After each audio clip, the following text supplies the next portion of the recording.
А гэта яшчэ адна гісторыка-культурная каштоўнасць Беларусі. Спевы ў перахлёст. Амаль паўстагоддзя народны фальклорны ансамбль «Галасы спадчыны» Багатырскага сельскага дома культуры зберагае цыкл старадаўніх абрадавых песень. Гэтыя песні спяваліся толькі ў нашым рэгіёне Паазер'я, і спяваліся яны асаблівай манерай, амаль сціснутымі зубамі, адкрытым гартанным голасам і акругляючы гукі, больш на «о». Но гэта было вельмі зычна, вельмі прыгожа, вельмі працяжла. Вера Владимировна Пісюкова, якая з'яўляецца нашым носьбітам, яна правіла і мне любоў да спеваў.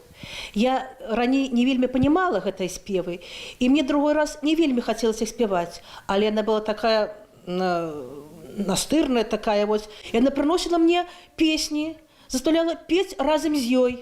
Я так да гэтых песней прывыкла, мне так падабаліся, бо ў гэтых песнях можа і боль, і радасць, і ўсё, што акружае нас кругом, і наша прырода, і наша радзіма. І таму гэтыя песні, яны не могуць не крануць наша сэрца. У перахлёст выконваюцца толькі асобныя жніўныя і купальскія песні. Многія з іх не маюць узросту. Без сумнення, трапіць у дзяржаўны спіс даволі складана, але тут няма нейкай дакладнай колькасці праектаў у пэўны час. А вось у ЮНЕСКО мы можам прапанаваць толькі адзін элемент у год. І пакуль Беларусь са 180 удзельнікаў канвенцыі ў аўтсайдерах. На жаль, праблема Беларусі ў тым, і я паўсюль это кажу і зараз скажу, таму што ў Беларусі, на жаль, адсутнічае на сённяшні дзень прафесійны экспертны цэнтр, які б займаўся спадчынай цэлым.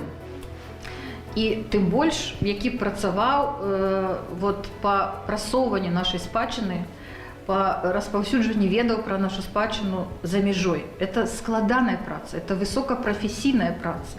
І ёй не могуць займацца людзі на валанцёрскіх пачатках. Трэба ствараць школу, інакш мы проста так і будзем дылетантамі на гэтым міжнародным полі. На сённяшні дзень магу сказаць, што паколькі такі цэнтр адсутнічае, значит, ідзе гэты выбар на падставе аналіза пэўных фокус-груп.